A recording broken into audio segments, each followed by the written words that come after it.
اللہ کے شکر گزار. یہاں شکر گزاری سے مراد تھینکس گیونگ مراد نہیں. تھینکس گیونگ یہ مذہب کا کنسیپٹ ہے. دین کا کنسیپٹ ہے شکر کے حوالے سے اللہ تعالیٰ کی عطا کردہ نعمتوں کو اللہ کے ٹھہرائے ہوئے قوانین اور اقدار کے مطابق استعمال کرنا اور بھرپور استعمال کرنا. پورے استعمال کرنا. اس کی ایک تو ہم پہلے سورہ الانفال کی آیت 26 میں دیکھ چکے ہیں. ایک قرآن نے شکر کا اور پہلو ہمارے سامنے رکھا ہے 25ویں سورہ، اور ہم سب سے نچلے مقام پر ہیں اس حوالے سے. سورہ سجدہ، آمین نہیں بلکہ سجدہ صرف 32ویں سورہ.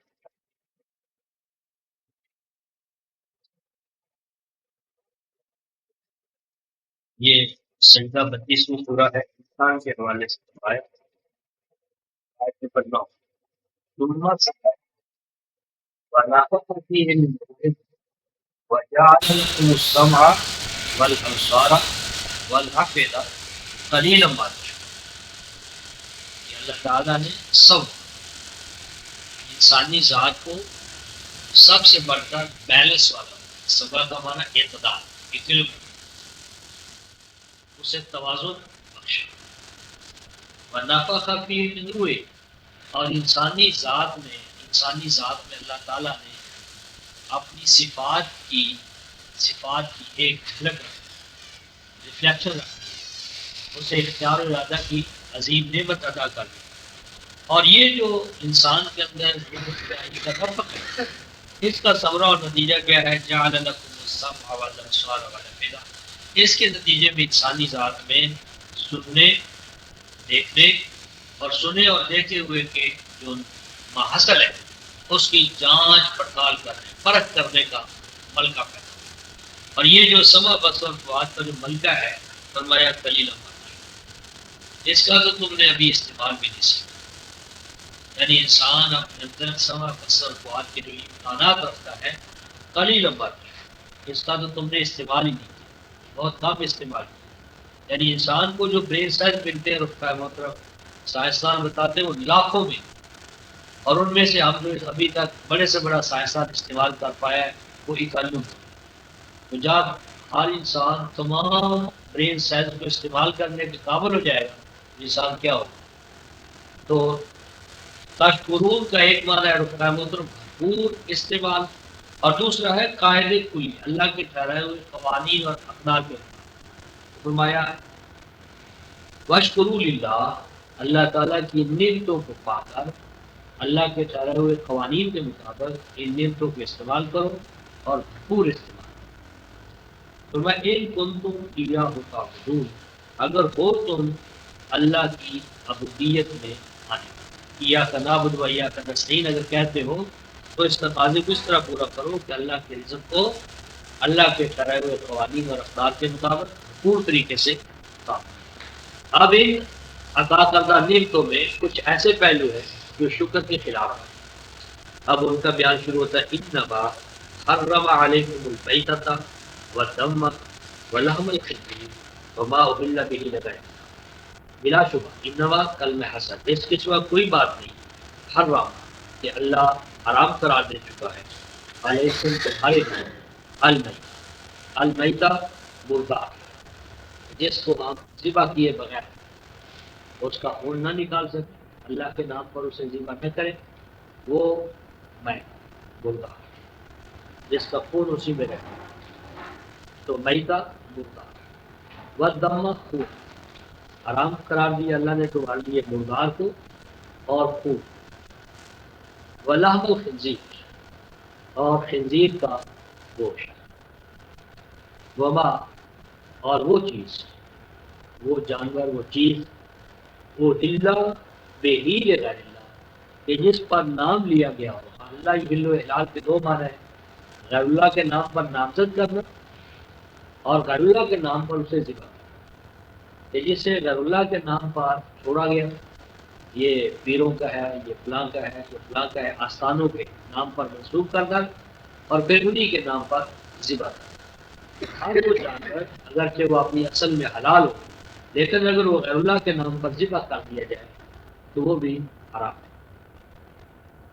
فمن استر غیر باغ ولا عاد، لیکن اگر کوئی ایسا شخص ہو جو مجبور ہو جائے، یعنی اس کے پاس حلال میں سے کوئی چیز نہ ہو اور صورت ایسی پیدا ہو جائے کہ یہی حرام چیزیں رہ جائیں، بس اگر کوئی مجبور ہو جائے اس حال میں کہ نہ تو وہ بغاوت کرنے والا ہو ولا عاد، اور نہ عادی بننے والا، نہ تو ایکچوئل ہونا مقصود ہو اور نہ جتنی ضرورت ہے اس سے آگے نکلے، اور نہ اس کو پسندیدگی کی نظر سے دیکھے، حرام کو حرام ہی کی نیت سے اتنا کھائے کہ جس سے اس کی زندگی بن جائے، بس اس سے زیادہ نہیں۔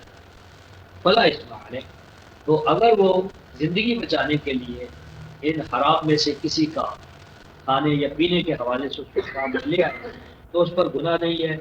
ان اللہ غفور رحیم، بلا شبہ اللہ اس حوالے سے بندوں سے جو سرزد ہو اس پر پردہ ڈالنے والا، اس کے خلاف حفاظت ادا کرنے والا، اور بلا ملک کو معاوضہ عطا کرنے والا۔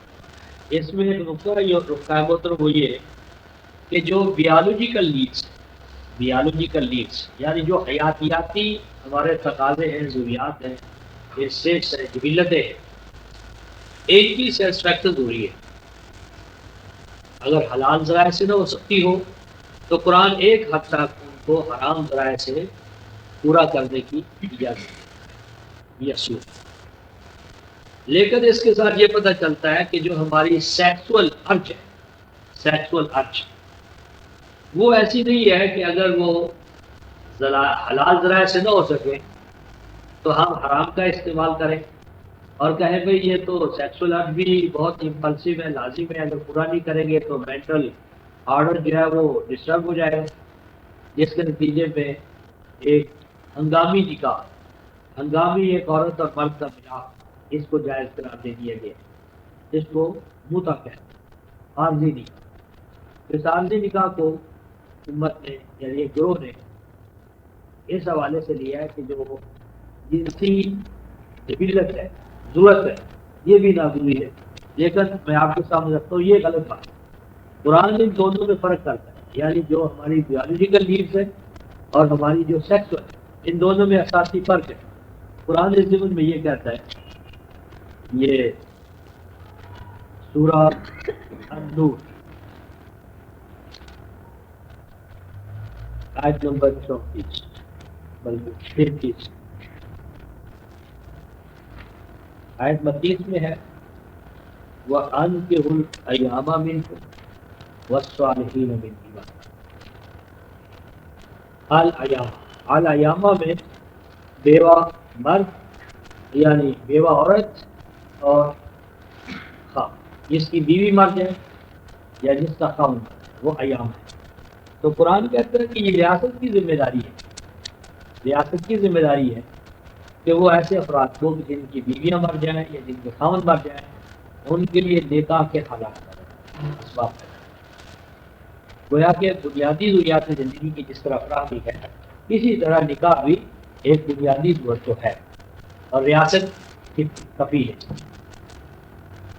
آگے فرما والصالحین من عبادکم، اور جو تمہارے ماتحت اسٹاف میں ہیں، ماتحت ہیں، ان کو بھی اس ضرورت کے حوالے سے ان کی کفالت تمہاری ذمہ داری ہے، وہ ماتحت تمہارے مرد ہوں یا عورتیں۔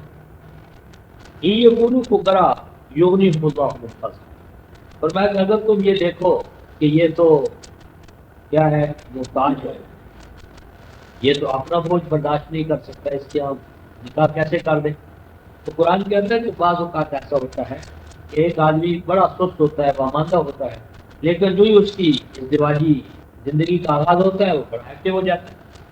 تو ایسا بھی امکان ہے کہ جس کو تم سست اور ناکارہ سمجھ رہے ہو سکتا ہے کہ اس کی اگر شادی کر دی جائے تو وہ بہت ایکٹیولی اس میدان میں آگے نکل آئے۔ بہرحال اس کا ہمارے ارباب بس و کشاد کو اس کا فیصلہ کرنا ہوتا ہے۔ آگے ارشاد فرمایا جو اگلی بات آ رہی ہے کہ وَلْيَسْتَعْفِفِ الَّذِينَ لَا يَجِدُونَ نِكَاحًا حَتَّى يُغْنِيَهُمُ اللَّهُ مِنْ فَضْلِهِ، فرمایا کہ اگر ریاست یہ کہتی ہے کہ بے بھی تمہارے لیے ہم نکاح کا انتظام نہیں کر سکتے، نکاح کا انتظام نہیں کر سکتے تمہیں، حالانکہ کوارٹر ہم نہیں دے سکتے، ابھی معاشرے میں ایسی بالغ عورتیں نہیں ہیں، تو کچھ دیر انتظار کرو۔ تو قرآن کہتا ہے پاس اس پاک دامنی کے جذبے کی انسٹنکٹ کی حفاظت کرنا چاہیے ان لوگوں کو جو نہیں پاتے ہیں اپنے لیے نکاح کے لیے سازگار۔ یعنی کہنا میں نے یہ تھا کہ وہاں فرمایا تھا کہ یہ میتا، یہ دام ہے جی، لحم الخنزیر اور یہ حلال حرام، لیکن اگر یہ صورتحال ایسی پیدا ہو جائے کہ ان کے علاوہ کوئی حلال نہ ہو تو دو شرطوں کے ساتھ اس کو حلال کرا دیا جائے۔ ایک تو یہ کہ ضرورت سے زیادہ نہ ہو، عادت نہ پڑے۔ یہاں قرآن حکیم نے نکاح کو یعنی عورت اور مرد کے مابین قرار دیا ہے سیکسول ارج کے حوالے سے، لیکن یہ نہیں فرمایا کہ ٹھیک ہے اگر نکاح نہیں ہو سکتا تو کوئی ہنگامی نکاح کر لو، عارضی طور پر نکاح کر لو، عارضی طور پر تم اس جذبے کو پورا کر لو، ہاں جی، کہ اگر تم نہیں پورا کرو گے تو مینٹل آرڈر جو ہے گڑبڑ ہو جائے گا۔ قرآن اس سے نہیں مانتا، بولنا کہ گویا کہ بیالوجیکل نیڈس اور سیکسول نیڈس یا ارج میں فرق، کہ سیکسول ارج کو آپ کنٹرول کر سکتے ہیں لیکن بیالوجیکل نیڈس جو ہے اگر ان کو پورا نہ کیا جائے تو اس کے نتیجے میں انسان کی موت ہے۔ تو اب ہم پیچھے چلتے ہیں، آیت نمبر 174، ان الذين يكتمون ما انزل الله من الكتاب ويشترون به ثمنا قليلا اولئك ما يأكلون في بطونهم الا النار۔ بلا شبہ وہ لوگ جو چھپاتے ہیں اس چیز کو کہ جسے اللہ نے نازل کیا، اور جو اللہ نے نازل کیا گیا من الکتاب، کتاب سے، اور اس وقت تو اس کا اطلاق رفتہ یہود پر، نصارہ پر اور قوموں پر تھا، لیکن آج اس کا صحیح معنی میں اطلاق ان علماء سو پر ہوتا ہے جو باپ دادا کی روایات کا تو درس دیتے ہیں، امت کو اس سے باخبر کرتے ہیں اور کتاب الہی پر نوید پردے ڈال دیے۔ تو جو کتاب الہی کو چھپائے، اور چھپانے کا صرف یہی معنی نہیں ہے کہ اس پہ غلاف ڈالا، یہ بھی چھپانا ہے کہ اس کا ترجمہ نہ کیا جائے، اس کا مدعا اور مقصود نہ بتایا جائے، اس کی اہمیت جو ہے وہ کھول کر بیان نہ کی جائے۔ تو یہ ساری کتمان ہی کی صورتیں، کیونکہ قرآن الفاظ اور معنی دونوں کا مجموعہ ہے، قرآن صرف الفاظ نہیں ہے، الفاظ اور معنی دونوں کا مجموعہ ہے۔ تو جو لوگ چھپاتے ہیں اس کو کہ نازل کیا اللہ نے، اور اللہ نے کیا نازل کیا ہے من الکتاب، ایک ہی کتاب، بہت سی کتابیں نہیں جو اللہ نے نازل کی ہیں، اور وہ چھپاتے کیوں ہیں؟ یشترون بہ ثمنا قلیلا، کہ اس کو چھپا کر دنیاوی ساز و سامان اونے پونے کسی جائز ناجائز جس طرح بھی ہو سکے وہ حاصل کرے۔ یعنی اگر وہ الکتاب کو بیان کرے تو ان کو چندے نہیں ملتے، حلوے باڑے نہیں چلتے، قوم میں مقبولیت نہیں رہتی۔ اب وہ خاموش رہ کر یا پردے ڈال کر یا کتمان کر کے وہ کیا کرتے ہیں؟ قوم سے حیات دنیا کا ساز و سامان لے لیتے ہیں۔ اولئک ما یاکلون فی بطونہم الا النار، فرمایا کہ کتاب الہی کو چھپا کر جو کچھ وہ حاصل کرتے ہیں، کھاتے ہیں، پیتے ہیں، گاڑیاں، منصب، جو کچھ حاصل کرتے ہیں، فرمایا نہیں وہ ڈالتے اپنے پیٹوں میں، یا نہیں کھاتے وہ اپنے پیٹوں میں، مگر جو کچھ وہ کھا رہے ہیں، دے رہے ہیں، ڈالے اپنے پیٹوں وہ آگ۔ تو اب لازم بات ہے کہ آگ کے جو چیز ڈالی جائے گی وہ ختم ہو جائے گی۔ تو جب ان کے پیٹوں میں آگ ہے تو اس کا انسانی ذات تو ہے ہی نہیں، نہ انسانی ذات ہے نہ ایمانی ذات، اندر تو راہ کا ڈھیر ہے، راہ کا ڈھیر، اور راہ کا ڈھیر بڑا کمزور اور بودا ہوتا ہے، اس لیے جو ہی انہیں حقائق کا مقابلہ کرنا ہوتا ہے اس کے سامنے پارا پارا ہو جاتا ہے۔ تو جس طرح کتابیں الہی کو چھپاتے اس طرح پھر اپنے چہروں کو چھپانے لگتے ہیں۔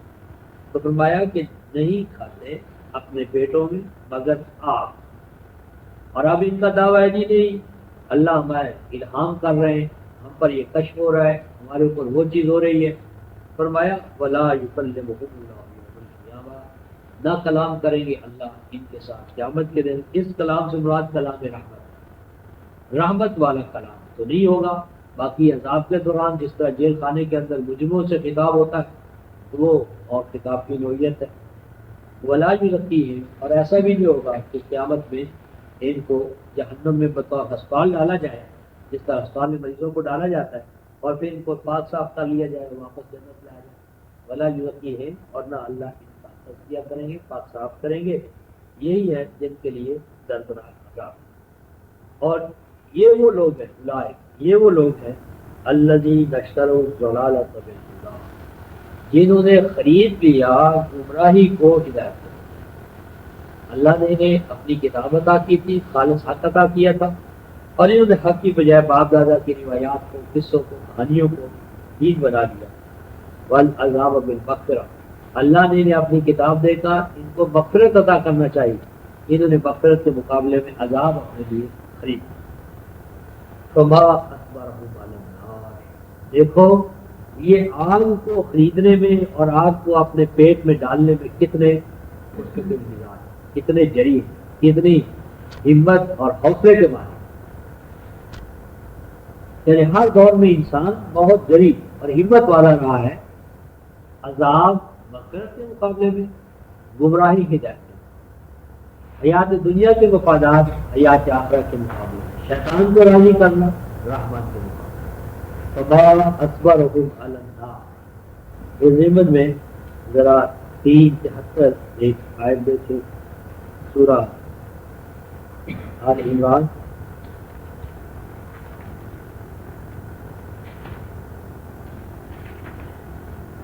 آیت نمبر 72 اور 73 دونوں دیکھتے ہیں۔ وقالت طائفۃ من اہل، کچھ کتاب والے نبی پاک صلی اللہ علیہ وسلم کی مجلس میں خود نہیں آتے، اپنے مریدوں کو، شاگردوں کو بھیجے، اور بھیجنے کے دوران جو وہ طریقے واردات استعمال کرتے تھے، اور ان سے بھی بڑھ کر ایک سازش کرنے والا جو گروہ تھا وہ کیا سازش کرتا تھا، یہ دو چیزیں ہمارے سامنے آئے تھے، 72 اور 74 میں آ رہی ہے۔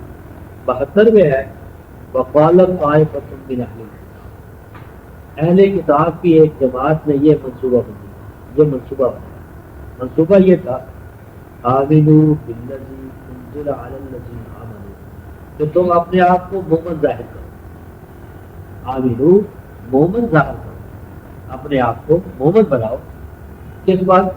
اس کتاب پر، قرآن پر، وہی پر کہ جو نازل کی گئی ہے ایمان والوں پر۔ اور یہ جو تمہارا مومن ہونا ہے کس طرح ہونا چاہیے؟ وجہ نہار، دن دہاڑے، اوپنلی، پبلک، کہ پبلک میں آ کر دن دہاڑے علل اعلان اپنے مومن ہونے کا اعلان کرو کہ ہم بھی قرآن کو مانتے ہیں۔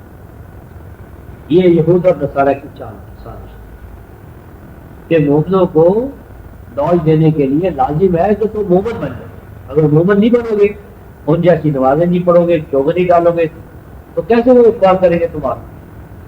اور آگے یہ ہے وقت کرو آخرہ، آخر کار تمہارا نسل العین اپنے کفر پر قائم رہنا ہے، اپنا کفر نہیں چھوڑنا، باپ دادا کی روایات نہیں چھوڑنی، مومنوں کے سامنے جا کر یہ اعلان کر دینا کہ ہم مومن ہو گئے، لیکن اندر سے اپنا جو اصل مسئلہ اس کو نہیں چھوڑنا۔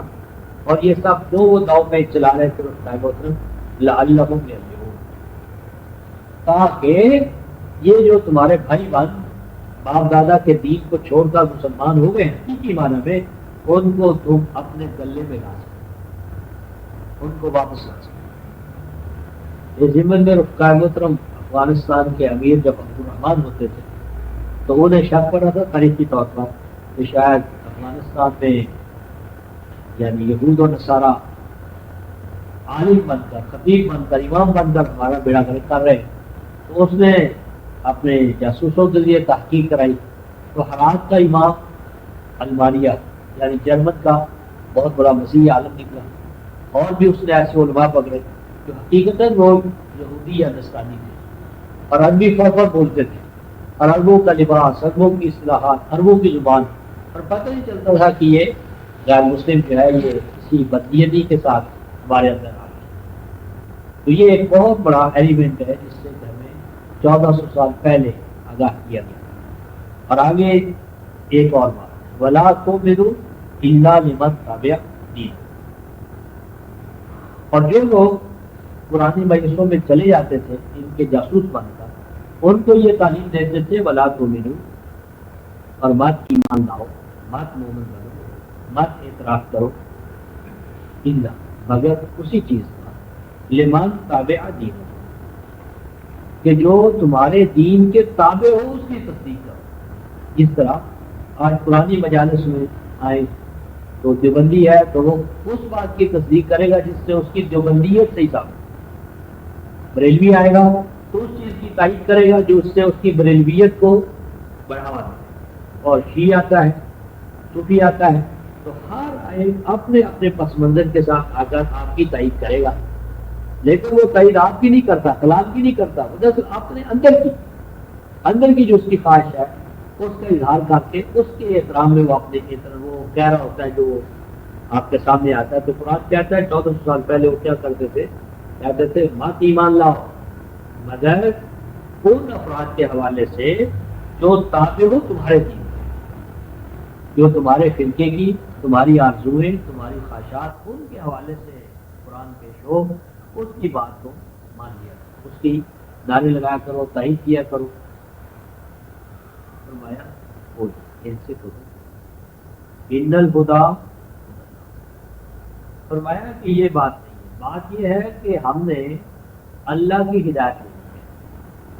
ان الہدیٰ ہدی اللہ، ہدایت تو صرف وہ ہے کہ جسے اللہ ہدایت، اور اللہ ہدایت کہاں جاتا ہے؟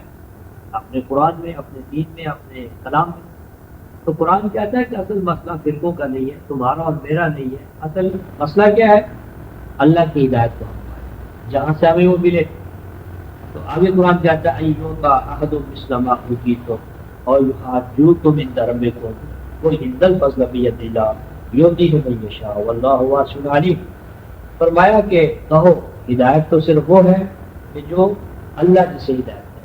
اور اے یہود اور اے نصارہ، اس میں کیا ناممکن ہے کہ اللہ کسی امت کو وہ کچھ دے جو تم دیے گئے ہو، کہ وہ پھر قیامت میں تمہارے رب کے سامنے تم پر حجت قائم کر کہ اللہ ہم نے تیرا دین ان تک پہنچا دیا تھا، انہوں نے باپ دادا کی عصبیت میں نہیں مانا. اور بلا شبہ تمام فضل اللہ کے ہاتھ میں ہے، اور وہ اپنے اس فضل سے ان کو ہمکنار کرے گا جو اس کے اس الہدیٰ پر ایمان لا کر آگے بڑھیں گے. اور اللہ ہے بہت کشادہ کار کا عمل، بہت کشادگی والا اور بہت علم والا.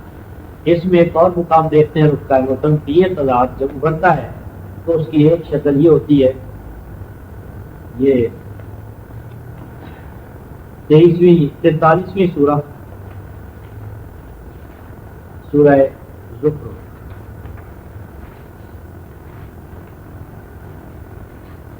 آیت نمبر 23. پہلے 22 اور 23 دونوں کو دیکھتے ہیں. 43 زخرف آیت نمبر 22 اور 23. تو ضابطہ یہ بیان فرمایا محترم آیت نمبر 21 میں، عام آتیناہم کتاب من قبلہ فہم بہ مستمسکون. کیا بھلا ہم نے انہیں قرآن سے پہلے کوئی کتاب دی ہے؟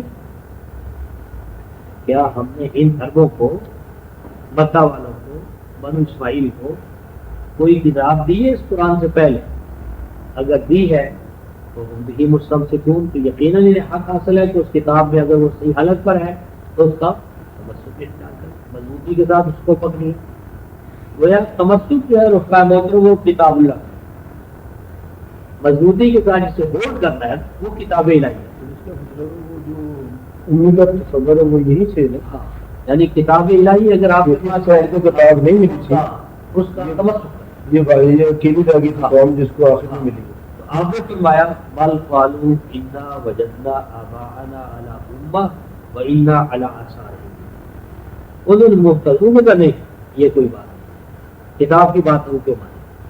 بل انہوں نے کہا نہیں، کتاب کی بات مت کرو، بلکہ پایا ہے ہم نے اپنے باپ دادا کو، انا وجدنا پایا ہے ہم نے باپ دادا کو علی امہ ایک جگہ پر، طور طریقے پر. کیا ہمارے باپ دادا جائز تھے؟ ان میں کوئی صاحب بصیرت نہ تھا. تو بلا شبہ پایا ہم نے باپ دادا کو ایک ڈگر پر اور طریقے پر، طریقت پر، یعنی ایک وے آف لائف ان کے پاس تھا.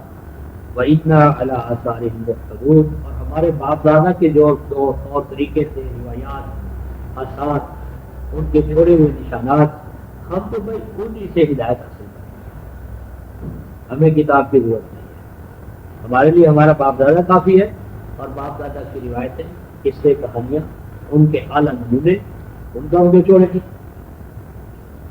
اگلی بات 23 وَكَذَلِكَ مَا أَرْسَلْنَا مِن قَبْلِكَ فِي قَرْيَةٍ مِّن نَذِيرٍ إِلَّا قَالَ مُتْرَفُوهَا إِنَّا وَجَدْنَا آبَاءَنَا عَلَىٰ أُمَّةٍ وَإِنَّا عَلَىٰ آثَارِهِمْ۔ یہ مستقل ضابطہ ہے اس کا تمام امتوں کے علاوہ، کسی ایک فرد کی بات نہیں ہوتی۔ اور اسی طرح وَكَذَلِكَ، اور اسی طرح ما نہیں رسول بنا کر بھیجا ہم نے من قبل آپ سے پہلے فی قریت کسی بستی میں۔ یہ ضابطہ ہے جو تمام روئے زمین کی بستیوں پر حاکم، وہ چین کی ہوں، ہندوستان کی ہوں، پاکستان کی ہوں، فلپائن، روئے زمین کی کوئی بستی نہیں کہ جس میں ہم نے جب بھی کوئی رسول بھیجا، وارنت بھیجا، الا قال مترفوها، تو ان بستیوں کے مترفین نے کہا۔ مترف کا معنی ہوتا ہے رکاوٹ دوسرے کی محنت پر پلنے والا، محنت کوئی کرے اور ثمرہ کوئی اٹھا، تو دوسروں کی محنت پر پلنے والا یعنی حرام کو، یعنی یوسر کی زندگی گزارنے والا، محنت کوئی کرے گا اور کھائے گا۔ اور اسی طرح یہ جو باپ دادا کی روش پر چلنے ہے رخصہ محترم، یہ بھی اسی لیے کہ اس میں انسان کو ذاتی محنت نہیں کرنا پڑتا۔ سب سے مشکل کام ہے رخصہ محترم خود کسی مسئلے پر سوچنا اور سوچنے کے بعد ایک نتیجے تک پہنچنا، اس کی ذمہ داری نہیں، یہ مشکل طریقہ ہے۔ اس میں ہزاروں مراحل پر انسان ڈگمگا جاتا ہے، باپ دادا سے ہٹے ہونے کا دعویٰ، مادی اور معاشی مفادات سے محرومی، قوم کے حوالے سے مبعوث ہونے کا مقام، اور کوئی محبوبیت، کوئی مقام نہیں ملتا۔ اور دوسرا یہ کہ اس پر قدم قدم پر آپ کے لیے چیلنج ہوتا ہے۔ تو مترف جو ہے دوسروں کی کمائی پر پلنے والے، وہ مادی کمائی ہو تو ٹرائلنگ ماسٹر کی لیبر کا چور ہوتے ہیں، اور فکری حوالے سے دوسروں کی قصے کہانیوں پر، روایات پر پلنے والے، تو وہ کہتے ہیں انا وجدنا آباءنا علی امہ، بلا شبہ پایا ہے ہم نے اپنے اکابر، آبا کا معنی اکابر، ہم نے اپنے اکابر کو پایا ہے علی امہ، ایک جگہ پر، ایک طور طریقے پر، ایک روایت پر، کس اور کہانیوں پر، وَإِنَّا عَلَىٰ آثَارِهِمْ مُقْتَدُونَ، اور ہم تو بھائی انہی آثار کی اقتدا کریں گے، ہم تو مقتدی ہیں، مجتہد نہیں ہیں، ہمارا کام خود سوچنا نہیں ہے، ہم تو مقتدی ہیں، ہمارے بھی ہم تو مقتدی ہیں بھائی، مجتہد نہیں، ہمارا کام تو پیچھے آنکھیں بند کر کے بزرگوں کے راستے پر چلنا ہے، روح ٹھیک چاند۔ تو قرآن کہتا ہے والا، ہر نبی نے یہ کہا، ہر نبی نے یہ کہا، والا، ہر نذیر نے یہ کہا، کیا کہا رکھتا ہے گوتر اولو جئتکم بِأَحْدَىٰ مِمَّا وَجَدتُّمْ عَلَيْهِ آبَاءَکُمْ، کہ اے دوستو، رفیقو، آؤ ہم بیٹھیں، مل بیٹھیں ایک چوپال میں، ایک مجلس میں بیٹھیں، اور بیٹھنے کے بعد ہم سوچیں۔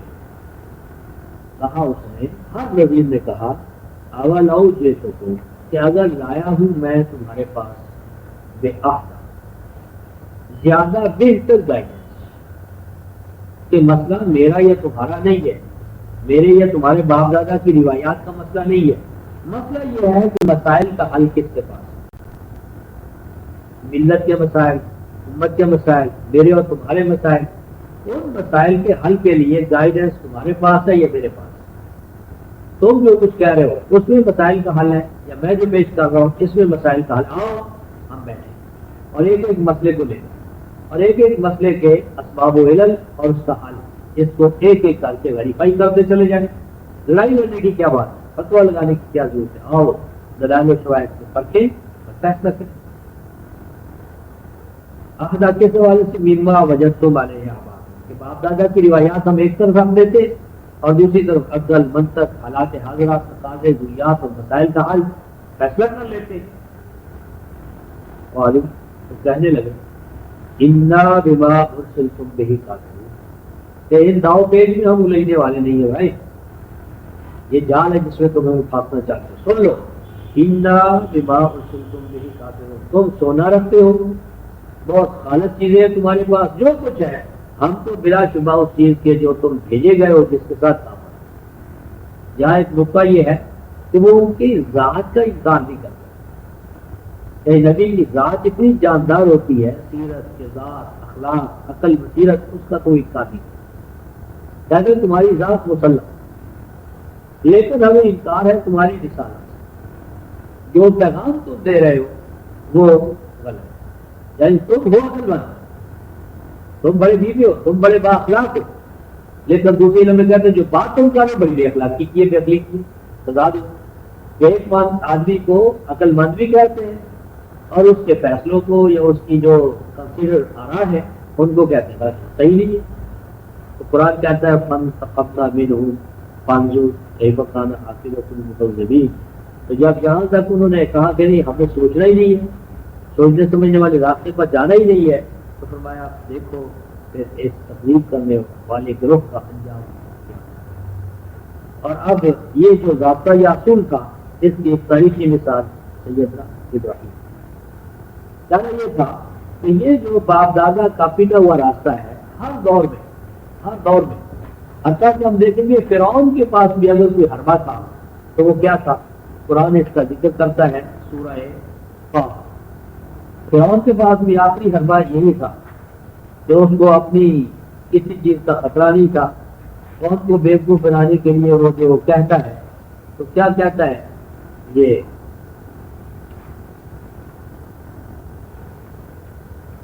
کہ مجھے خطرہ ہے تو کیا ہے، آیت نمبر 63 سورہ طه،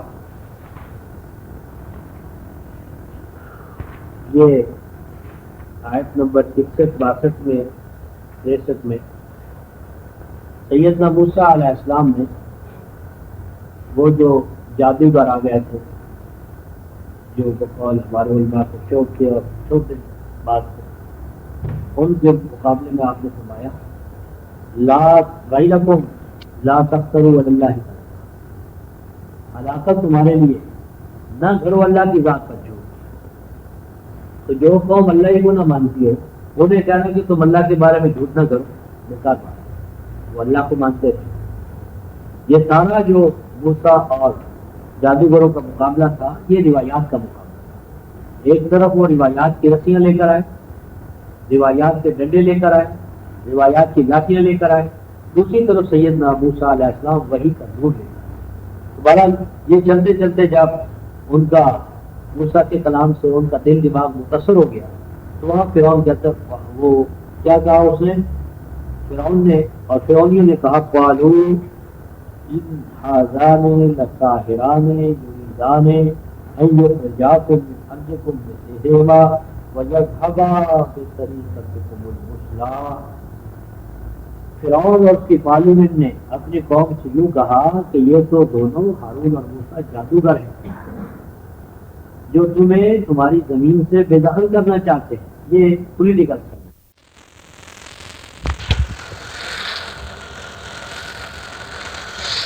بندہ بننا کیا معنی رکھتا ہے، مخلصینا، خالص کرتے ہوئے، کس چیز کو، دین کو، کس کے لیے رکھتا ہے محترم، لہو، اس اللہ کے، خالص کرو اس اللہ کے لیے، کیا دین، دین خالص کرو، دین میں ہمیشہ ملاوٹیں جو ہیں ان کو ترک کرو، خالص اللہ کے لیے، دین بمانا اطاعت خالص کرو اللہ کے لیے، اور دین بمانا نظام حیات، تو نظام حیات کو خالص کرو اللہ کے لیے۔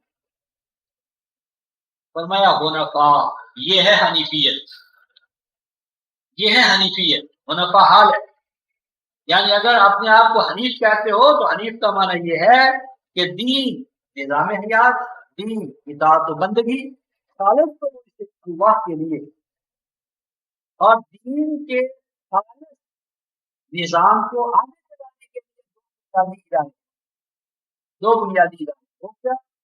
وَيُقِيمُ الصَّلَاةَ وَيُؤْتُ الزَّكَاةَ وَذَلِكَ دِينُ الْقَيِّمَةِ، یعنی اس کے لیے جو تربیت ہے وہ دو انسٹیٹیوشن ہے، وہ کیا ہے، اور یہ جو معمول کیے گئے کہ وہ قائم رکھیں گے الصلاۃ اور جو زکات اور ہدایت، یعنی ہدایت زکات اور اقامت الصلاۃ یہ امت کو مخلصین لہ الدین اور حنفاء کے مقام پر رکھنے کے لیے ہے. اور یہی مفہوم ہے اس کا محترم الحمدللہ رب العالمین. میں جو عرض کیا کرتا ہوں کہ الحمدللہ رب العالمین کلمہ توحید ہے. یہ الگ بحث ہے کہ الحمدللہ کہنے والا بھی نہیں جانتا کہ الحمدللہ میں وہ کیا چیز اپنے اوپر لے رہا ہے. کہتے ہیں الحمدللہ بل اکثرہم لا یعقلون، ان کی اکثریت جانتی ہی نہیں کہ الحمدللہ کا معنی کیا ہے. سب تعریفیں اللہ کے لیے کیا معنی. قرآن نے رفقائے محترم ایک جملے میں الحمدللہ رب العالمین کو جو بیان کیا ہے، دل نہیں چاہتا اسے چھوڑ کر آگے چلوں. یہ غالباً یہ سورہ 40ویں سورہ ہے، سورہ مومن، اور اس کی غالباً آیت 65 ہوگی.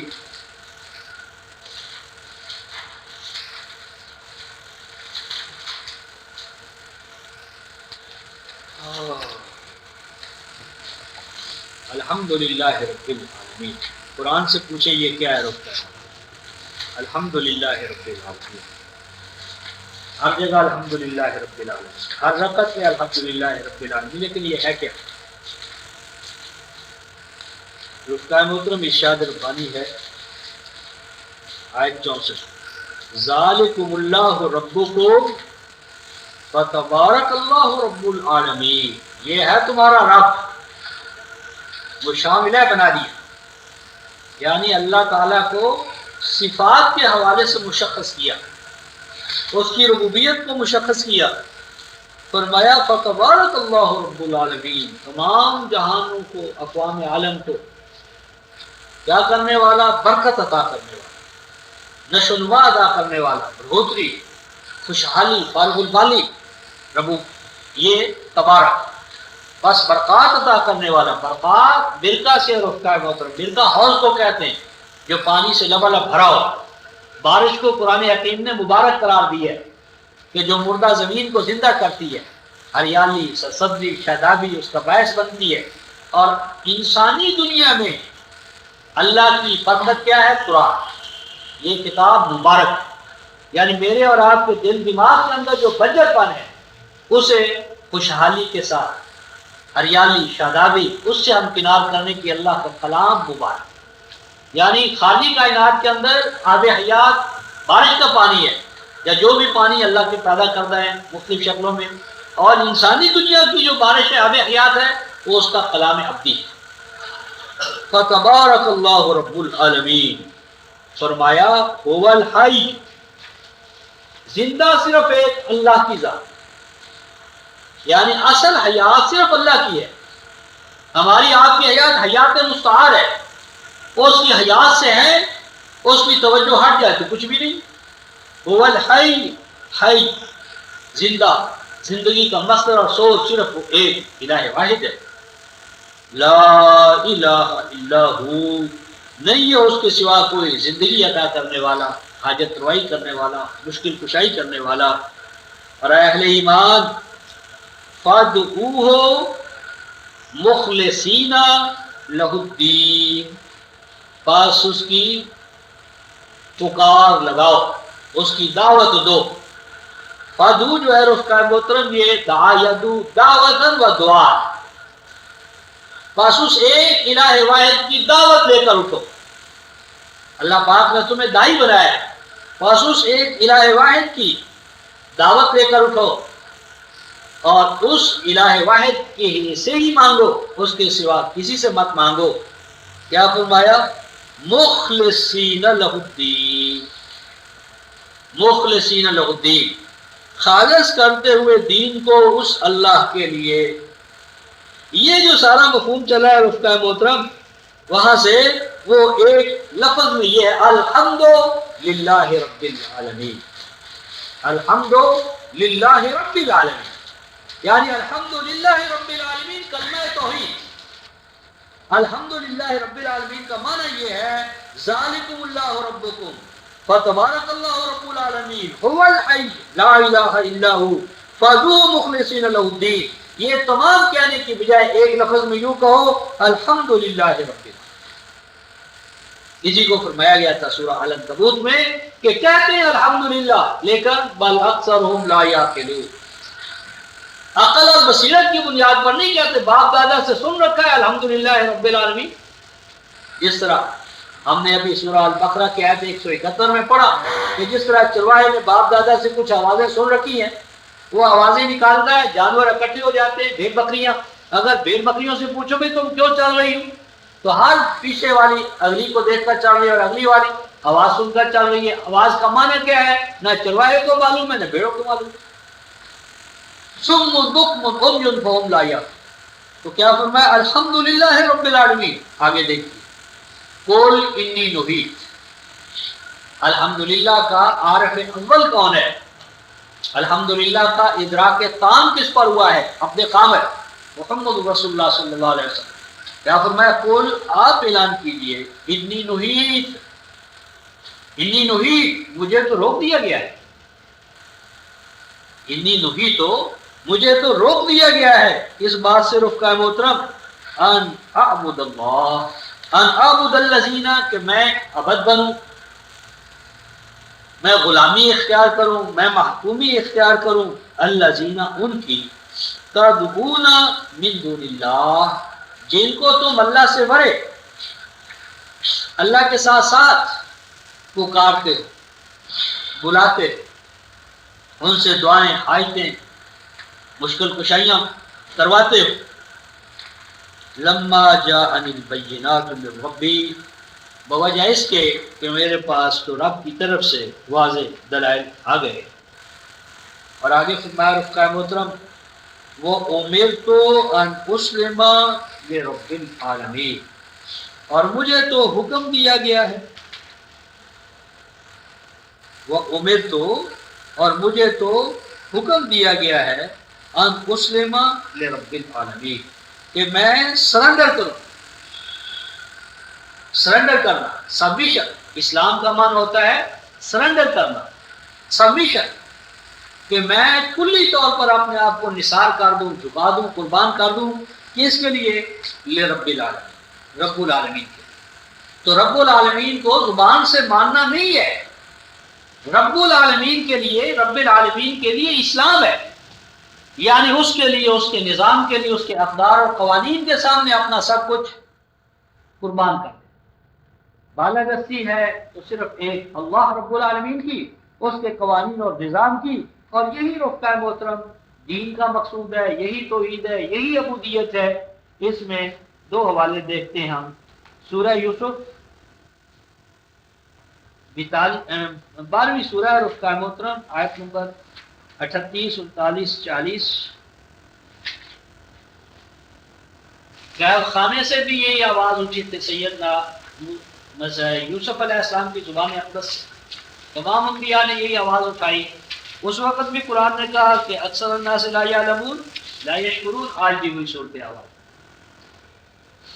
ارشاد ربانی اور رفقہ محترم، یہ آیت نمبر 39، یا صاحب یہ سجن، اے میرے قید خانے کے ساتھیوں، یا صاحب یہ سجن، اے میرے قید خانے کے ساتھیوں، بتاؤ، ارباب متفرقون خیر، بھلا وہ رب کہ جو انسانیت کی بندر بانٹ کرتے، چار بیڑے اس نے پیچھے لگا لی، چار بیڑے اس نے لگا لی، ہر ایک نے اپنے اپنے باڑے بنا لیے، اور باڑے میں اپنا اپنا رنگ، بھیڑیں تو یکساں ہوتی کیسے پہچانی جائیں گی؟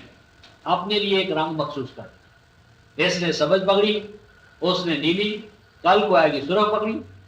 جس طرح تقسیم ہند سے پہلے یہ سرخ پوش ہیں، یہ نیلی پوش ہے، یہ فلاں پوش ہے، تو یہ پوشاکیں، یہ رنگ، یہ رنگتیں الگ الگ بھیڑوں کو کرتی ہیں، باڑے خانے الگ الگ ہیں اور رنگ الگ الگ کا بھی ہے۔ بتاؤ وہ ارباب جو انسانیت میں، امت میں تفرقہ پیدا کرتے، گروہ در گروہ بانٹتے ہیں، دین کو بھی بندر بانٹ کر لی جنہوں نے، کیا ان سے کوئی خیر کی توقع ہے؟ ام اللہ الواحد القہار، یا تمام کا خیر اس اللہ سے وابستہ ہے جو تن تنہا ہے اور اپنے نظام اور اپنے بندوں کے معاملات پر کلی طور پر متصرف ہے۔ ما تعبدون من دونہ الا اسماء، اور اے میرے ساتھیوں، جن کی کہ تم اللہ کے ساتھ ساتھ غلامی، محکومی، نظریں نیازیں جو دیتے ہو، تو یہ جن کی نظریں نیازیں دیتے ہو یہ کیا ہے رفقا محترم؟ اللہ اسماء، یہ نامی نام، یہ نامی نام، نام بس. یعنی ایک اس طرح کے بزرگ کے ہاں ہمیں جانے کا اتفاق ہوا. بیٹھے تھے کہ ایک صاحب آئے، پاؤں چومنے لگے. حضرت وہ آپ کے پاس خاک شفا ہے، وہ ذرا ہمیں بھی دے دیں ڈائبٹیز کی. تو ہاں ہاں ہمارے ابا حضور لائے تھے، بڑا اچھا ہے. تو حکم دیا، گھر سے لایا گیا، وہ لا کر ان کو پڑیا دے دی. وہ چلا گیا بیچارہ خوش ہو کر. تھوڑی دیر میں چائے پینے کا وقت آیا تو فرمانے لگے بیٹا میری پیالی میں چینی مت ڈال. تو ہم میں سے ایک دوست نے پوچھا حضرت کیا وجہ ہے؟ کہتے یہ فقیر اس ناہنجار مرض میں مبتلا ہے. یعنی گھر میں تمہارے خاکی شفا ہے، نہیں شفا تم بانٹ رہے ہو انسانیت کو اسی مرض کے حوالے سے، اور خود تم اس میں مبتلا ہو. ہاں فقیر کا اعتقاد ذرا کمزور ہے، یہ جواب. فقیر کا اعتقاد ذرا کمزور ہے، اپنا اعتقاد کمزور ہے اور امت کا بیڑا غرق ہے. قرآن کہتا ہے رفقہ محترم ان یہ کیا ہے؟ الا اسماء، یہ قطب الاقطاب ہے. یہ یعنی نام سے پہلے 6 لائنیں اور 6 لائنیں بعد میں. تو یہ کیا، یہ نام، یہ القاب کہاں گھڑے جاتے ہیں؟ فرمایا سمیتموہ، یہ ٹکسالیں تمہاری لگائی ہوئی ہیں. سمیتموہ، یہ ٹکسالیں تمہاری ہیں. ہر فرقہ اپنی ٹکسال میں بڑے بڑے نام گھڑ رہا. ان کا مجدد میات حاضرہ ہے، ان کا مجدد اور ہے، ان کا مجدد اور ہے.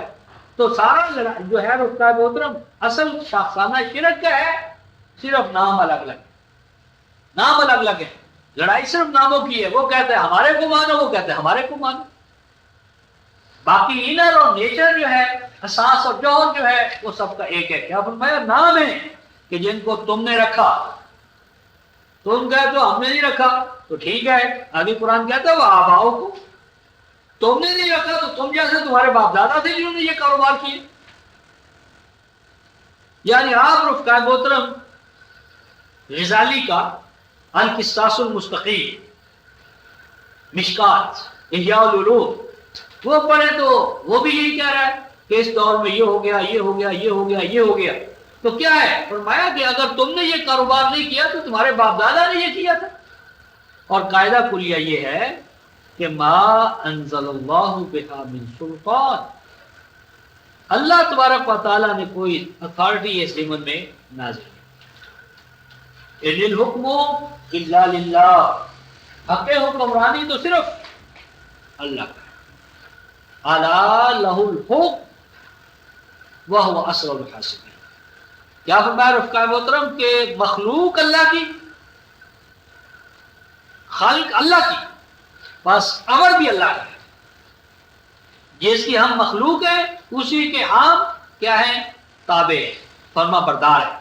مخلوق جس کی ہے امر اسی کا ہوگا. بس خلق اور امر کو اکٹھا کرنا یہ توحید ہے، یہ عبودیت ہے. کیا فرمایا؟ ان الحکم الا للہ، نہیں ہے حکم مگر ایک اللہ کا. اور اے لوگوں ہمارا اس اللہ نے حکم دیا ہے، ہمارا اس اللہ نے حکم دیا ہے اللہ تعبدوا الا ایاہ، کہ نہ عبودیت اختیار کرو مگر اس ایک الہ واحد، الا ایاہ. ذالک الدین القیم، یہ ہے دین قیم، یہ ہے دین قیم. ولیکن اکثر الناس لا یعلمون. اس دور میں بھی رفقا محترم اکثر الناس لا یعلمون تھے، اور آج بھی اکثر الناس لا یعلمون. بلکہ دوسری طرف تو میری ماں یہ تھی رفقا محترم کہ یہ جو حکم دیا گیا تھا ایمان والوں کو کہ وہ اللہ کے عبد بنے، تو اس عبد بننے سے صرف یہ مراد نہیں ہے کہ وہ زبانی کلامی الحمدللہ رب العالمین کہہ لیں، بلکہ اس سے مقصود یہ تھا. تو اس طرح رفقا محترم ہم سورہ البقرہ کی آیت 171 کے حوالے سے گفتگو کر رہے تھے، تو وہاں واپس چلتے ہیں. آج ذہن میں رفقائے محترم بات طلباء قرآن کے حوالے سے ایک اور تھی، اور وہ یہ کہ مثلا ہم نے آیت 168 میں یہ پڑھا تھا، یا ایھا الناس کلوا مما فی الارض حلالا طیبا۔ آج میں قرآن پڑھنے کے خاص اصول کو اس مقام پر زیر بحث لانا چاہتا تھا، اور وہ یہ مثلا یا ایھا الناس، سورہ البقرہ آیت 168 یہ جو خطابات ہیں قرآن حکیم کے، ان کو اکٹھا کیا گیا۔ مثلا یا ایھا الانسان، انسان کو ایز اے انڈیویجول، یعنی انڈیویجویلٹی آف ہیومن پرسنالٹی، یعنی الانسان کو قرآن حکیم نے کہاں کہاں کس کس حوالے سے خطاب کیا؟ سنگل، یا ایھا الانسان ما غرک بربک الکریم، یا ایھا الانسان انک قادح الی ربک قدحا فملاقیہ۔ آل انسان کے حوالے سے رفقائے محترم قرآن میں 240 مقامات ہیں آل انسان۔ اب اگر ہم ان 240 مقامات میں آگے بڑھیں گے تو پھر ہمیں اس میں ایک نئی تقسیم ملے گی کہ جہاں خطابات ان خطابات کو اگر ہم اکٹھا کر لے لیں گے تو پھر آگے ایک نئی تقسیم ہوگی کہ ان خطابات میں انفرادی حوالے سے، اجتماعی حوالے سے، معیشت میں، معاشرت میں، تاریخ میں، قانون میں ایک نیا یعنی عنوان ہے مطالعہ قرآن کا۔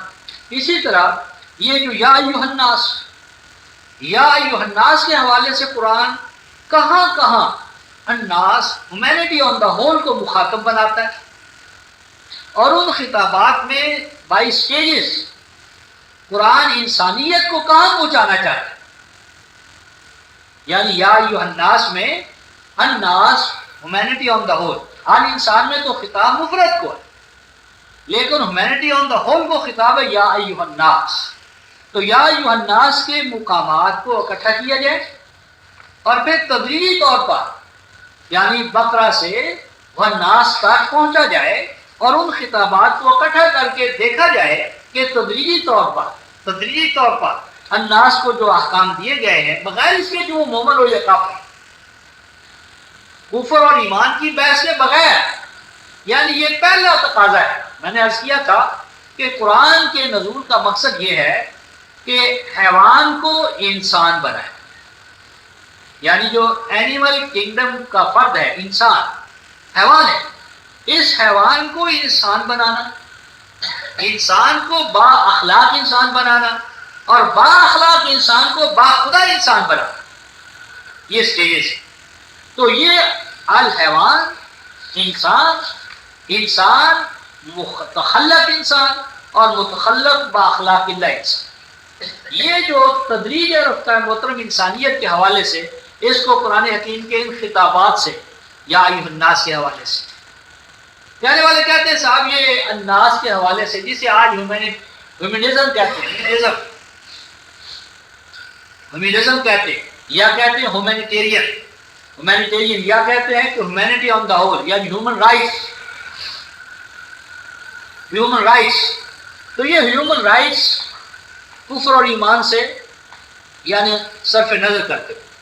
یہ ایک عجیب موضوع ہے رفقائے محترم طلباء قرآن کے لیے۔ میں اس ضمن میں آپ کے سامنے ایک مثال رکھتا ہوں، سورہ البلد، ہاں سورہ البلد 90 سورہ ہے رفقائے محترم، 90 سورہ البلد۔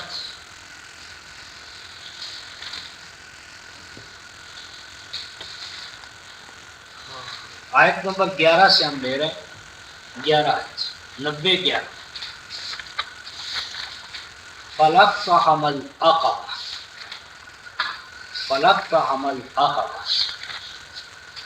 فا پس لا فعل ماضی پر آ رہا ہے اور فعل ماضی کو منفی بنا رہا ہے، اور اقتحم یقتحم کوشش اور جدوجہد کے بعد کسی چیز کو سر کر لینا، سرپاس کرنا، عبور کر لینا، راستے کی جو ہنڈرنسز ہیں، آبسٹیکلز ہیں، مشکلات ہیں، ان کو یعنی پا کر فلقتحم العقبہ، العقبہ وہ چیز جو آپ کو پیچھے کی طرف دھکیل دے، یعنی آگے بڑھنے سے روک دے، آگے نہ بڑھنے دے۔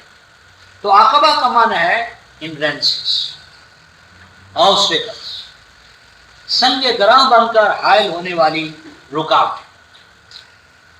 فرمایا انسان ابھی اس نے سر نہیں کیا، سر پاس نہیں کیا، عبور نہیں کیا۔ کیا عبور نہیں کیا رفقہ محترم؟ العقبہ، ایک بہت بڑا سنگ گراں ہے جو انسانیت کے ارتقاء کے راستے میں ہے۔ وہ سنگ گراں جو ہے رفقہ محترم العقبہ کیا ہے؟ وما ادراک ما العقبہ، اور آپ کیا عمدہ طریقے سے جانتے ہیں، جان چکے ہیں بربنائے وحی کہ وہ عقبہ کیا ہے۔ یہ جو عام اردو ترجمے ہیں کہ وما ادراک ما العقبہ، تجھے کیا معلوم کہ وہ عقبہ کیا ہے، یہ محل نظر، یہ ترجمے صحیح نہیں ہے۔ اصل میں یہ سمجھا گیا ہے کہ ما ادراکا جو ہے یہ کاف یہ فعل کا ہے، تو یہ صحیح نہیں ہے۔ یہ ما ادراکا اصل میں فعل تعجب ہے۔ فعل تعجب کے دو صیغے عربی زبان میں آتے ہیں، ما احسنہ و احسن بہی، ما افعلہ اور افعل بہی۔ تو یہ ادرا یدری ادرا کا نہیں ہے، ہمارے بہت بڑے عربی کے علامے، لیکن ادرا کا پر ایسے الجھے ہیں ذرا خدا کا نا۔ تو یہ ادرا یدری رفقہ محترم درا یدری سے ہے، درا یدری، اور ادرا یہ افعلہ کا وزن ہے اور کاف مفعول کا ہے، جس طرح ما اجملہ، ما احسنہ، ما اجملہ کا، ما احسنہ کا۔ تو فرمایا وما ادراکا، اور کس عمدہ طریقے سے آپ جان چکے ہیں کہ وہ العقبہ کیا ہے۔ اور چونکہ وہ جو رسول کا ادراک ہے وہ تو انسانیت کے لیے، اس لیے تو نہیں کہ رسول گھر میں لے کر بیٹھے، وہ تو دوسروں کو پہنچانے کے لیے ہے۔ اس لیے اس عقبہ کو جس کا یعنی درایت رسول کو عطا ہوئی ہے، اب اسے بانٹا، ڈسٹریبیوشن، اس کی وسعت اور پھیلانے کا حکم۔ تو خبردار کیا جا، فرمایا کیا ہے؟ فکو رقبہ،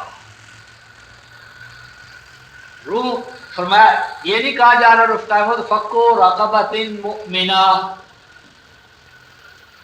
فکو رقبہ، اور رقبہ رقاب نہیں کہا گیا، رقبہ۔ اور فکا یہ فکو کا معنی ہوتا ہے رفقہ محترم کسی کی گرہیں کھول دینا، زنجیروں کو کاٹ دینا، اطواق و سلاسل سے کسی کو نجات دینا، یعنی وہ جو بیڑیاں، طوق، اسواق و سلاسل جو انسانیت کی گردنوں میں، انسانوں کی گردنوں میں، پیروں میں ڈال دیے گئے ہیں، ان سے انہیں رہائی دلا۔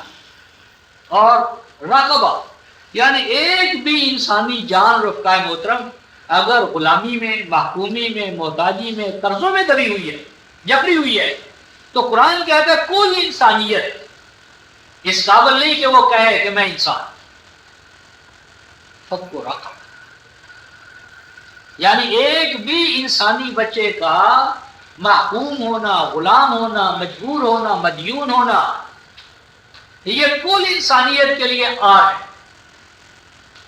رفقہ محترم کوئی گدھا کسی گدھے کو اپنا غلام نہیں بناتا، کوئی کتا کسی کتے کو اپنا غلام نہیں بناتا، کوئی شیر کسی شیر سے سجدہ نہیں کرتا۔ یہ انسان ہے کہ جب اقدار وحی سے ہٹتا ہے تو پھر کیا ہوتا ہے؟ قال انعام بل هم اضل سبیلا، یہ گدھوں سے، ڈھور ڈنگروں سے نیچے۔ انسان یعنی کوئی نو اپنی نو کا شکار نہیں کرتی، لیکن یہ انسان ہے کہ یہ خود اپنا شکار۔ فک و رقبہ فرمایا کہ کیا ہے؟ ایک بھی انسانی جان کا محکوم، مدیون، مجبور ہونا۔ تو ایک بھی انسانی جان اگر مجبوری میں ہے، محکومی میں ہے، اطواق و سلاسل میں ہے، اس سے آزاد کراؤ۔ اور آگے دیکھیے رفقہ محترم، اطعام فی یوم ذی مسغبہ، اگر پولیٹیکلی تم نے آزاد کر دیا لیکن معاشی طور پر وہ بیچارے بھوکے مارے ہوئے تو آزادی کیا ملی؟ یعنی 460 PLO 460 یعنی گندم ابھی دی نہیں، اور وہ کیا ہے 16 تیاروں کی پیش کی قیمت روک لی، کیوں کہ ہم نے تمہیں گندم پرووائڈ کرنی۔ تو بھائی جب انہوں نے گندم پرووائڈ کرنی ہے تو وہ ہمیں گندم پیدا کرنے میں سیلف سفیشینٹ کیسے ہونے دیں گے؟ جن کا سب سے بڑا انویسٹمنٹ کا جو ہے اس کا محترم شعبہ وہ ویٹنری ہو اور اس میں سب سے بڑھ کر پرافٹ کا ریشو ہو تو وہ عالمی انسانیت میں جنگوں کو ختم ہونے کا کیسے باعث بن سکتے ہیں؟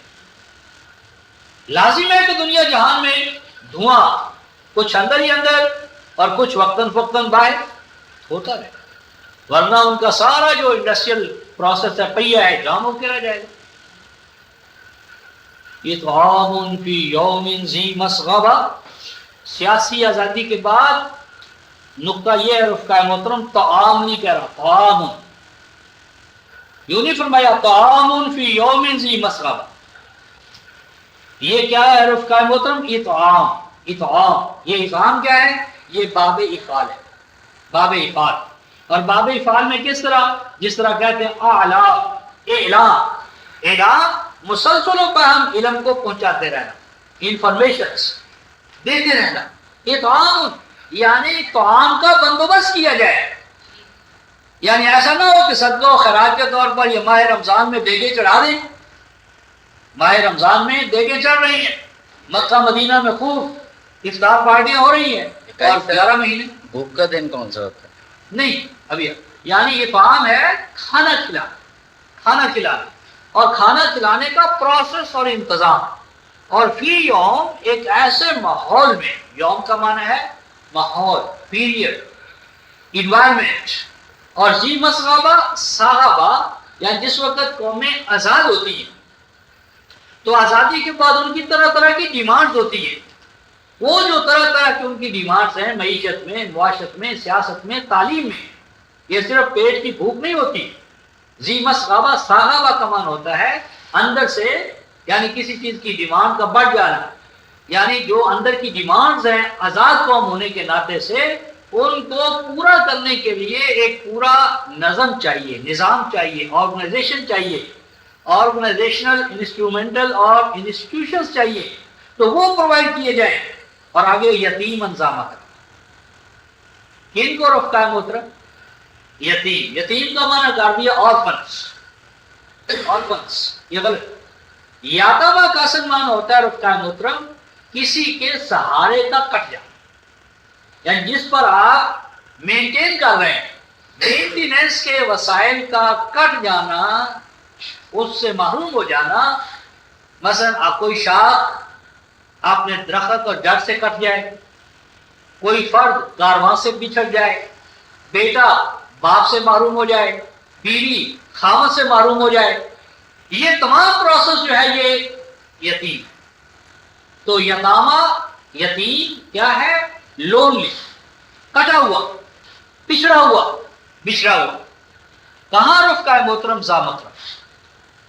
قریب ہونے کے باوجود ہر انسان پچھڑا ہوا ہے، بچھڑا ہوا ہے، اپنی شناخت کو بیٹھا ہے۔ یتیمن بے کٹی ہوئی پتنگ، ذا مطلب قریب ہونے کے باوجود، یعنی کندھوں کے ساتھ کندھا ملا کر کھڑے ہیں نماز میں، لیکن کوئی دکھ درد کو بانٹنے والا نہیں، کوئی کسی کا پرسان حال ہونے کے لیے تیار نہیں۔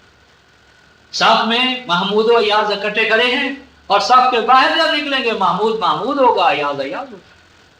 یتیمن، یتیم ایسے ذا مقربہ، اس کو کہتے ہیں lonely in crowd, lonely in crowd, کہ کراؤڈ ہے، ہجوم ہے، لیکن انسان اپنے غموں کو، دکھوں اور تکلیفوں کو اٹھانے کے لیے بے یار و مددگار ہے، یکا و تنہا ہے۔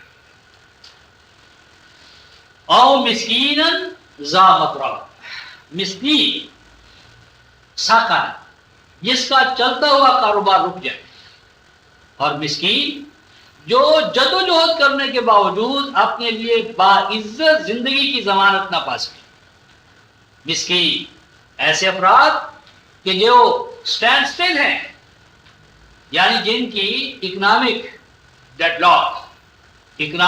لاک، معاشی و اقتصادی جمود۔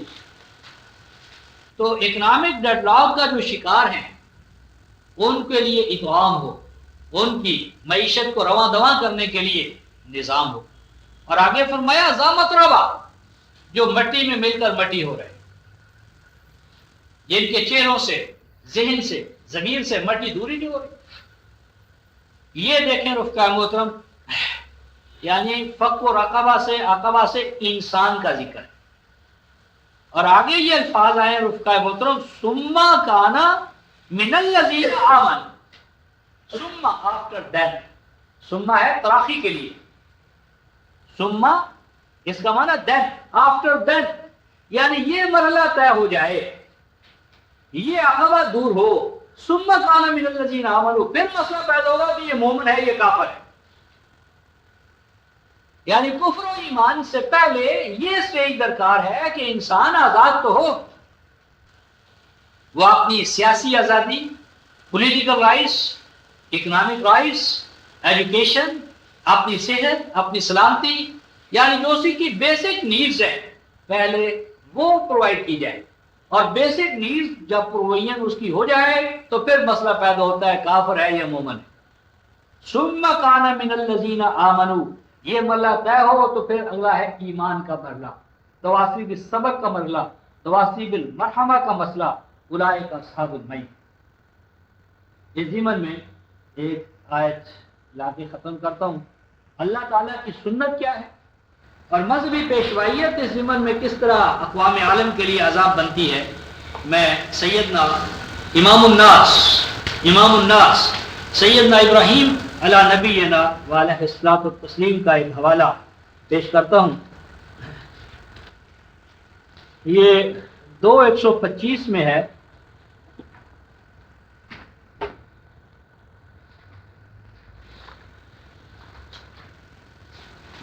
ایک سو چھبیس ہے، 126. اور جب ابراہیم نے ماقبل ذکر ہے کہ اذ یرفع ابراہیم القواعد من البیت، وہ مثابۃ للناس وامنا، بیت اللہ کو اللہ تعالیٰ نے کیا بنایا؟ مثابۃ للناس وامنا. رفقائے محترم ایک لفظ آیا ہے وَإِذْ جَعَلْنَا الْبَيْتَ مَثَابَةً لِلنَّاسِ وَأَمْنًا. یہ حج پہ جب گفتگو کریں گے تو ان دو لفظوں کو زیر بحث لائیں گے. مثابۃ للناس، مثابۃ للمؤمنین نہیں، مثابۃ للمتقین نہیں، مثابۃ للناس وامن، ہیومینٹی آن دا ہول کے لیے امن کا گارڈین، غذائی ضروریات کا ضامن، تعلیم اور اس کے مسائل کو حل کرنے کا ضامن. کون؟ البیت، بیت اللہ. تو یہ جو البیت ہے رفقائے محترم، جب اسے سیدنا ابراہیم علیہ السلام کے دور میں اس کی بنیادیں اٹھائی گئی، سیدنا ابراہیم علیہ نبینا وعلیہ الصلوۃ والتسلیم کعبہ کے بانی نہیں ہیں، کعبہ کے بانی نہیں ہے، جس طرح اسلام کے بانی محمد رسول اللہ نہیں ہے اور ہم محمدن نہیں ہیں. ہمارا ایک دور تھا کہ سید علیہ الرحمہ اور ان لوگوں نے محمدن، جو کہ یورپ کی اختراع تھی، اس کو قبول کیا کسی حوالے سے، تو ہم محمدن نہیں ہیں. کوئی امت مسیحی، موسوی، انبیاء اپنے ناموں پر یہ تفریقات کھڑا کرنے کے لیے نہیں آئے تھے. تو سیدنا ابراہیم نے ایک دعا مانگی ہے رکھتا ہے. وَإِذْ قَالَ ابراہیم، جب دعا مانگی ابراہیم نے اپنے رب سے، رب اجعل ھذا بلدا آمنا، اے اللہ، اے میرے رب، اے میرے پروردگار، کر تو اس مقام، اس مکان کو، اس جگہ کو، کہ اس جگہ کا کیا ہو؟ بلدا آمنا، یہ امن دینے والا گھر، امن دینے والا بلد. وارزق اہلہ من الثمرات، اور اس گھر کے جو رہنے والے ہیں، اس شہر کے جو باسی ہیں، ساکن ہیں، شہری ہیں، انہیں تو ثمرات کا، ہر طرح کا ثمرہ، نتیجہ، رزلٹ، فروٹ انہیں پہنچے. لیکن ایک شرط لگا، ربوبیت کو مقید کر. ابراہیم مقید کر، کیا فرمایا؟ من آمن منہم باللہ والیوم الاخر، یہ رزق، یہ وسائل، یہ تمتع ان کو ہو جو ایمان رکھنے والے ہوں اللہ پر اور آخرت کے. یعنی میں دعا مانگ رہا ہوں کن کے لیے؟ مومنوں کے لیے بس. کیونکہ پہلے فرمایا تھا فمن ذریتی، ارشاد ہوا تھا لا ینال عہد الظالمین، تو اس کو دیکھتے ہوئے کہنے لگے کہ پروردگار عالم میری دعا تو صرف مومنوں کے لیے ہے۔ اللہ پاک نے فرمایا اے ابراہیم میں تو رب العالمین ہوں، یہ قید منظور نہیں۔ قالا، تو ارشاد فرمایا اللہ تبارک و تعالی، ہاں بھائی ہم بندے اے ابراہیم یہ دعا تو قبول، لیکن یہ شرط قبول نہیں ہے کہ رزق صرف مومنوں کو ملے، روٹی صرف مومنوں کو ملے، بنیادی زندگی صرف مومنوں کو ملے، مومنوں اور کافر سب کو۔ فرمایا ومن کفر فامتعه قلیلا ثم اضطره الى عذاب النار بئس المصیر۔ یہ جو ممتع قلیلا آیا ہے، قلیلا سے مراد ہے متاعا قلیلا، اور یہ حیات دنیا۔ فرمایا حیات دنیا کی سازگاریاں تو سب کو ملیں گی، مومنوں کو بھی اور کافر کو، یعنی ایمان اور کفر کی بنیاد پر جو بنیادی ضروریات زندگی ان میں امتیاز نہیں کیا جاتا۔ اسلامی مملکت کا ہر شہری خواہ وہ اہل ذمہ ہی میں سے کیوں نہ ہو، بنیادی ضروریات زندگی کی فراہمی اس کے لیے لازم ہے، اور وہ مطالبہ کر سکتا ہے اسلامی عدالت میں جا کہ جی مجھے حقوق نہیں ملتے۔ فرمایا پھر اس کے بعد ہے یعنی مکافات عمل، جزا و سزا، وہ دوسرا مسئلہ ہے، اور وہ محاسبہ دوسرا ہے۔ کہنا میں نے یہ کر اس قائم محترم کے مطالعہ قرآن کا ایک طریقہ یہ ہے کہ یا ایھا الناس کے جو خطابات ہیں ان کو اکٹھا کیا جائے، یا ایھا الانسان کے جو یعنی خطابات ان کو اکٹھا کیا جائے، اور یہ نیا۔ اسی طرح یا ایھا الذین آمنوا ایک صورت میں مثلا بقرہ میں یا ایھا الذین آمنوا کہاں کہاں ہے، اور ان میں کیا تدریج اور ارتقاء ہے، پھر ایک بقرہ سے لے کر آگے تک یعنی سورہ تحریم میں آخری حکم آئے گا، تو یہ تحریم اور طلاق میں جو آخری احکام آئے ہیں اور جو پہلا البقرہ کی آیت 104 میں ہے، ان میں کیا حسن ہے، کیا توازن ہے، کیا تناسق ہے، کیا نیچے سے اوپر کی طرف ایک ترتیب سعودی ہے۔ یہ مطالعے کا ایک عظیم منہج ہے، اور یہ ذمہ داری اور ڈیوٹی ہے رفقا محترم ان افراد کی جو کتاب اللہ کو یعنی اللہ کے بتائے ہوئے منہاج کے مطابق یعنی اس کا مطالعہ کرتے ہیں۔ آج ذہن میں اس حوالے سے ایک بات آئی تو آپ تک کنوے کی، اللہ تبارک و تعالی ہمیں اس سے استفادے کی توفیق عطا فرمائے۔ آخر دعوانا الحمدللہ۔